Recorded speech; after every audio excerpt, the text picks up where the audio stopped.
కొలుకుపూడి శ్రీనివాసరావు గారు క్లుప్తంగా.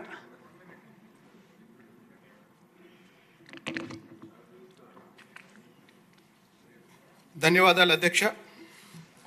దయచేసి సభ్యులందరూ మీకు ఇప్పుడు ఇచ్చిన బుక్లెట్లో 3వ పేజీలోకి వెళ్ళండి. దాదాపు 9 నెలలుగా చాలామంది బద్దలు కొట్టుకుంటున్నారు తలలో, అతనికి 11 సీట్లు ఎలా వచ్చాయని. దానికి ఆన్సర్ 3వ పేజీలో ఉంది. ఏ పాఠశాలకు వెళ్ళినా వందే మాతరం, జనగణమన మీరు వినుంటారు. కానీ గత 5 ఏళ్ళు ఆంధ్రప్రదేశ్ పాఠశాలల్లో ఒక కొత్త పాట మార్మోగింది అధ్యక్ష. డౌన్లోడు అప్పులోడు ఏందిరో ఈ గోడు, యాపులతో చదువులు నేడు చతికిల పడ్డాయి చూడు. డౌన్లోడు అప్పులోడు ఏందిరో ఈ గోడు, యాపులతో చదువులు నేడు చతికిల పడ్డాయి చూడు.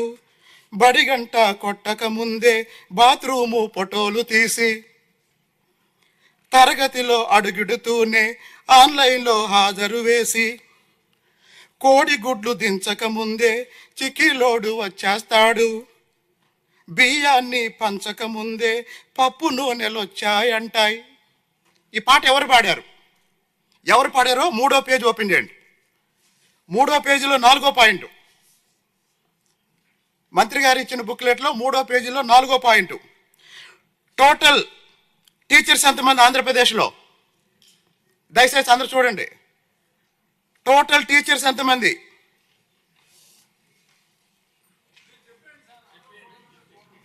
మూడో పేజీ 4వ పాయింట్. టోటల్ టీచర్స్ ఎంతమంది?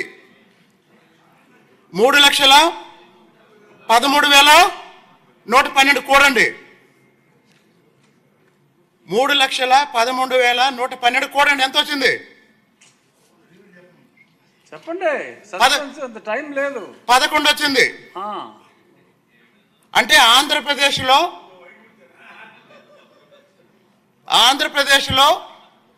గత 5 సంవత్సరాల జగన్మోహన్ రెడ్డి గారి పరిపాలనలో అన్ని రకాల అవమానాలు, మానసిక వేదన అనుభవించిన ప్రభుత్వ పాఠశాల ఉపాధ్యాయుల సంఖ్య కూడితే ఎంత వచ్చింది? 11 వచ్చింది. ఆ తర్వాత పాయింట్ చూడండి. సింగిల్ టీచర్ స్కూల్స్ ఎన్ని?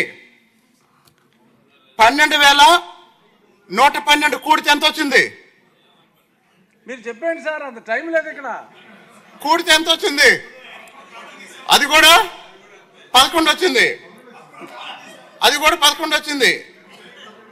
5 సంవత్సరాల జగన్మోహన్ రెడ్డి అరాచక పాలన మీద, 5 సంవత్సరాల జగన్మోహన్ రెడ్డి అరాచక పాలన మీద వీరోచితంగా పోరాడింది ఎవరు అంటే మొట్టమొదట అమరావతి మహిళా రైతులు.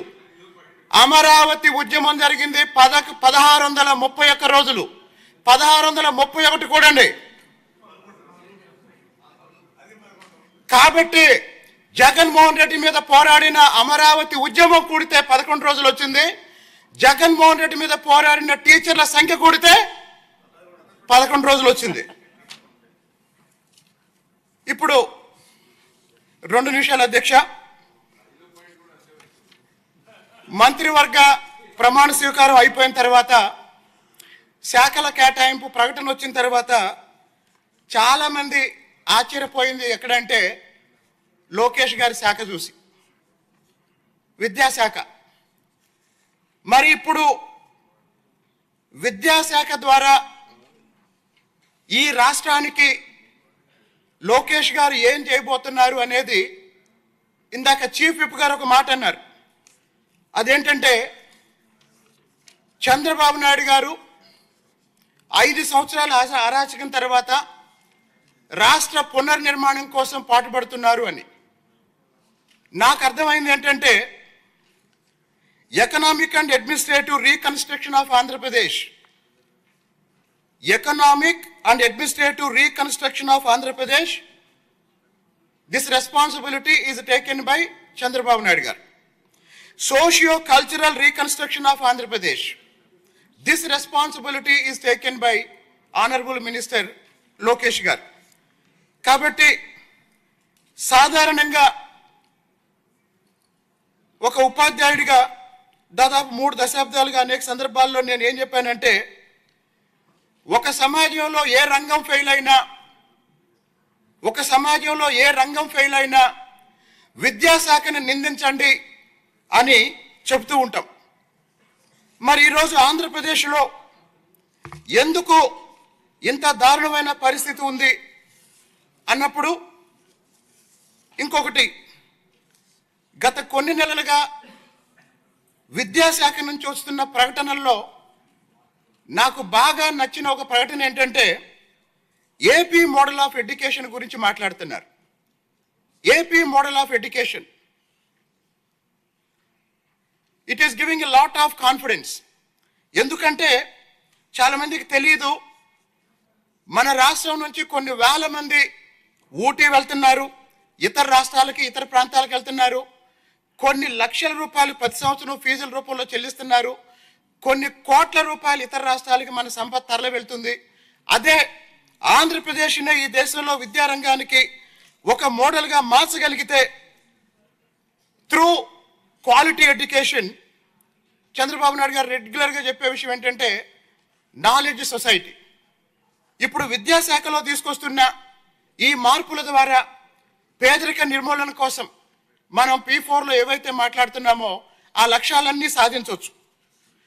మరి ఇందాక నేను చెప్పిన ఉపాధ్యాయుల ఇబ్బందులకు సంబంధించి గతంలో మరి 5 సంవత్సరాలు జగన్మోహన్ రెడ్డి ప్రభుత్వంలో ఉపాధ్యాయుల పరిస్థితి ఏంటంటే, బయాలజీ టీచర్ ఏమో బాత్రూమ్ ఫోటోలు తీశారు, కెమిస్ట్రీ టీచర్ ఏమో కిచెన్లో ఉప్పు పప్పు డిస్ట్రిబ్యూట్ చేశారు, తెలుగుదేశం వచ్చాక లేద్దామని తెలుగు టీచర్ నిద్రపోయాడు. తెలుగుదేశం వచ్చాక లేద్దామని తెలుగు టీచర్ నిద్రపోయాడు, ఎందుకంటే ఇంగ్లీష్ మీడియమే కదా.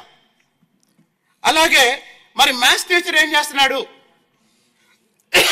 మ్యాథ్స్ టీచర్ మద్యం షాప్ దగ్గర మ్యాన్షన్ హౌస్ లెక్కలు రాసుకుంటున్నాడు.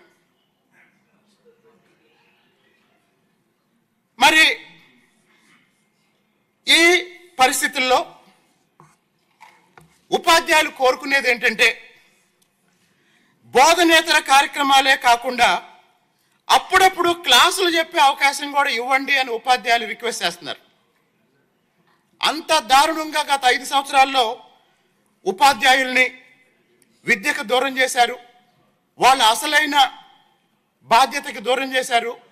ఫలితంగా ఆంధ్రప్రదేశ్లో ఈరోజు ప్రాథమిక పాఠశాలలు దశ దిశ లేక తయారైనవి, ఉన్నత పాఠశాలలు, జూనియర్ కాలేజీలు, డిగ్రీ కాలేజీలు గంజాయికి కేంద్రాలుగా తయారయ్యాయి, మద్యానికి కేంద్రాలుగా తయారయ్యాయి. వాటితో పాటు గౌరవ సభ్యులందరూ గంజాయి గురించి మాట్లాడుతున్నారు, దాని ప్రభావం గురించి మాట్లాడుతున్నారు, మద్యం గురించి మాట్లాడుతున్నారు, దాని ప్రభావం గురించి మాట్లాడుతున్నారు. మూడవ అంశం, సినిమాల ప్రభావం కూడా మన విద్యా వ్యవస్థని అత్యంత దారుణంగా దెబ్బతీస్తుంది.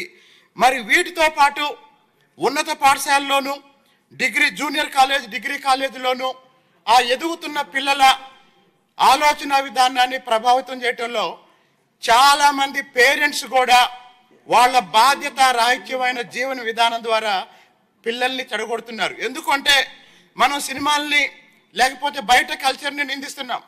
ఈరోజు చాలా కుటుంబాల్లో తల్లిదండ్రులే పిల్లల ముందు తాగుతున్నారు, తల్లిదండ్రులే పిల్లల ముందు అభ్యంతరకరంగా వివిధ పద్ధతుల్లో బతుకుతున్నారు. కాబట్టి వీటన్నిటినీ సరిచేయాలి అంటే సరిచేయాల్సింది విద్యారంగాన్ని. ఇకపోతే గౌరవ మంత్రి లోకేష్ గారికి యూనివర్సిటీ విద్య మీద ఇటీవల వీసీల వైస్ ఛాన్సలర్ని నియమించినప్పుడు చాలా చాలా చాలా పాజిటివ్ పాయింట్ ఏంటంటే, కేవలం మెరిట్ బేస్డ్, రాజకీయ ప్రలోభాలకి భిన్నంగా, రాజకీయ ప్రలోభాలకి అతీతంగా వీసీలు నియమించారండి. అది అద్భుతమైన నిర్ణయం. దాని ఫలితాలు రాబోయే రోజుల్లో మనం చూడబోతున్నాం. కాబట్టి ఈ నేపథ్యంలో వాస్తవానికి ఇది చాలా పెద్ద సబ్జెక్టు. సమయాభావం వల్ల స్పీకర్ గారి నిర్ణయాన్ని గౌరవిస్తూనే 2-3 విషయాలు చెప్తున్నానండి. దయచేసి యాపులన్నిటి విషయంలో, యాపులన్నీ నిర్వహించే పని ఒక డిజిటల్ అసిస్టెంట్ని నియమించి ఆ డిజిటల్ అసిస్టెంట్కి పని అప్పచెప్పాల్సిందిగా ఉపాధ్యాయుల సంఘాల నుంచి వచ్చిన ఒక సలహా. ఒక డిజిటల్ అసిస్టెంట్ని, లేదా మనకి సచివాలయంలో ఒక డిజిటల్ అసిస్టెంట్ ఉన్నారు, ఆ ఉద్యోగిని ఉపయోగించవచ్చేమో ఆలోచించండి. అలాగే చంద్రబాబు నాయుడు గారు మొదటిసారి ముఖ్యమంత్రిగా ఉన్నప్పుడు మన గౌరవ ఆర్థిక మంత్రి మొన్న సభలో చెప్పారు, వ్యవసాయ విధానాన్ని అధ్యయనం చేయడానికి ఒక బృందాన్ని ఇజ్రాయెల్ పంపించారు. మరి ఇంత ప్రధానమైన విద్యాశాఖని, విద్యారంగాన్ని అధ్యయనం చేయడానికి మొత్తం ప్రపంచం మొత్తం గర్వంగా చెప్పుకుంటున్న, గొప్పగా చెప్పుకుంటున్న ఫిన్లాండ్ విద్యా విధానాన్ని అధ్యయనం చేయడానికి ఈ సభ నుంచి ఒక 10 మంది సభ్యుల్ని ఫిన్లాండ్ పంపించి వాళ్ళు ఇచ్చే నివేదికని ఈ సభలో చర్చించి తగిన చర్యలు తీసుకోవాల్సిందిగా తెలియజేస్తున్నాను. అలాగే నాడు నేడు కార్యక్రమంలో పెండింగ్ పనులు ఏవైతే ఉన్నాయో ఆ పెండింగ్ పనులని రాజకీయాలకు అతీతంగా పూర్తి చేయమని విజ్ఞప్తి చేస్తున్నా.